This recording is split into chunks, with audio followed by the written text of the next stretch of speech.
silence is often misunderstood. People think it's weakness, they think it's avoidance, they think it's fear. But silence, when used intentionally, is one of the most powerful psychological forces a human being can wield. Silence can heal. Silence can reveal truth. And silence used without awareness can also damage, manipulate, and destroy trust.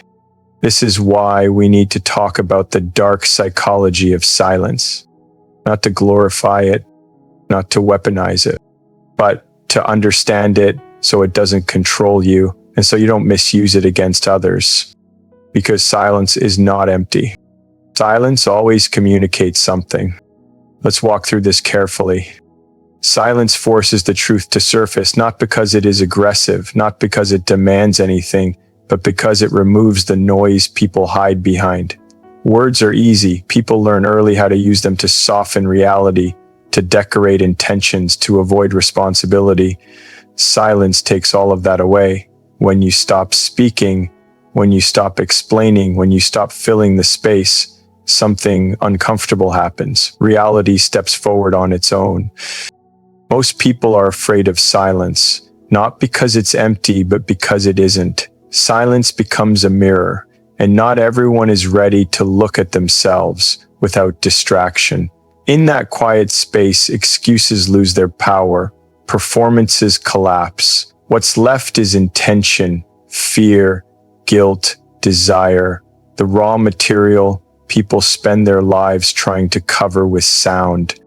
Think about the last time you stopped responding instead of reacting. No dramatic exit, no angry words, just stillness. What happened next wasn't random. The other person didn't relax. They didn't move on. They leaned in. They spoke more. They revealed more than they planned to. That's not coincidence. That's human psychology at work. The mind is wired to resolve uncertainty. Silence creates uncertainty. When there is no response, no reassurance, no argument to push against, the brain fills the gap on its own. And what it fills it with isn't logic, it's truth filtered through emotion. People project what they carry inside. If they are calm, silence feels neutral. If they are guilty, silence feels threatening. If they are insecure, silence feels like rejection. You didn't say anything, yet everything was said. In interrogation rooms, silence has been studied for decades.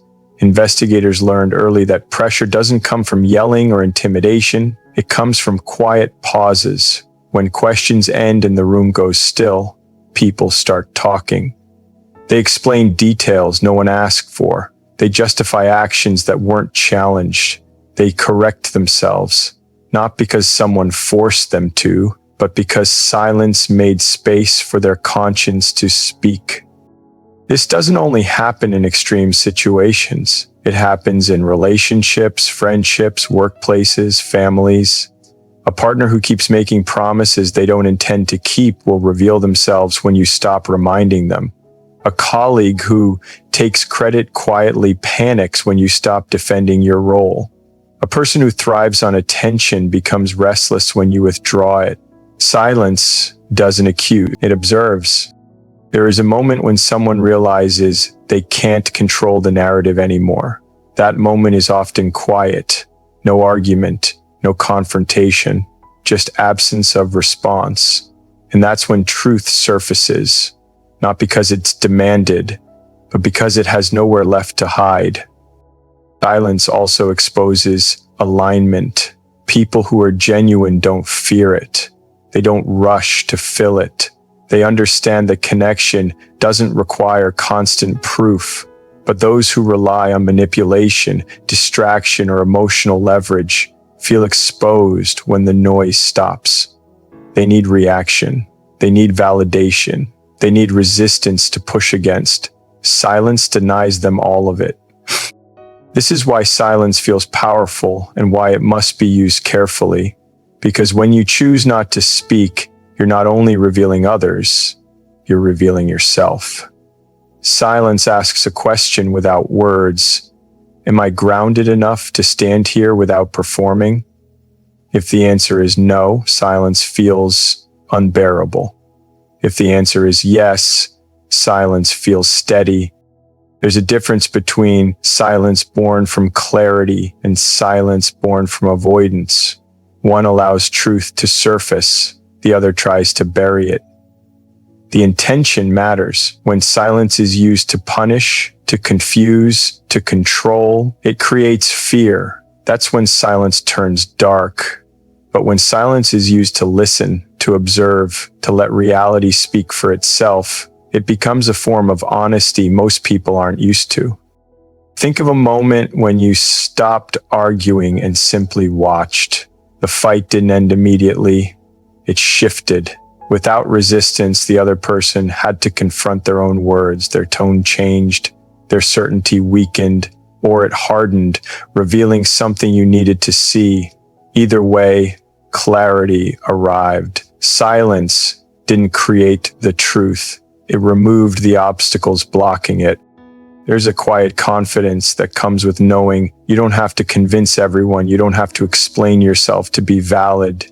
You don't have to speak to be heard.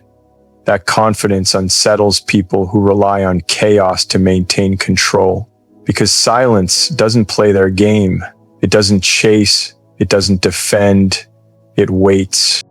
Waiting is uncomfortable in a world obsessed with instant reactions. We're trained to respond immediately, to comment, to justify, to prove. Silence breaks that pattern. It slows everything down, and in that slowdown, truth catches up. People will tell you who they are when you stop interrupting them with your expectations. They will show you what they value when you stop reminding them what you deserve. Silence gives people enough space to either step forward with integrity or step back and disappear. Both are answers. This doesn't mean silence is passive. It takes strength to remain quiet when your ego wants to speak. It takes discipline not to rush in and correct every misunderstanding. It takes trust in yourself to let reality unfold without forcing an outcome. Silence is not weakness. It's restraint. There's a reason some of the most grounded people speak slowly and sparingly. Not because they have less to say, but because they understand the weight of words. They know that once spoken words can distract from truth just as easily as they can reveal it. Silence gives words meaning again. In moments of silence, patterns become visible.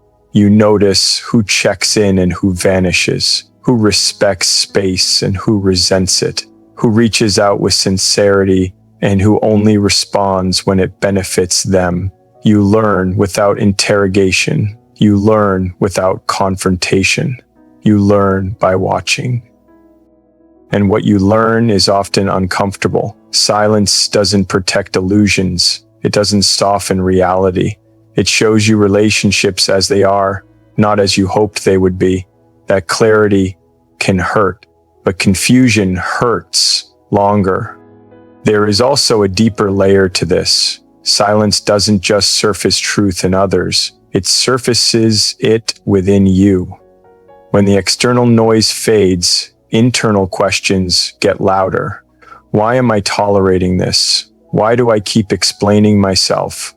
Why does this silence feel peaceful instead of lonely? Or why does it feel unbearable? Those answers don't come when you're busy talking, they come when you stop.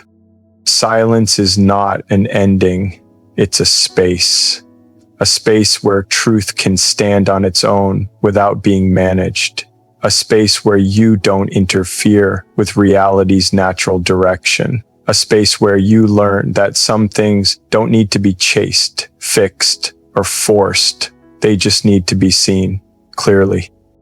When you allow silence, you're saying, I trust the truth to reveal itself, and it always does. Maybe not immediately, maybe not gently, but always honestly.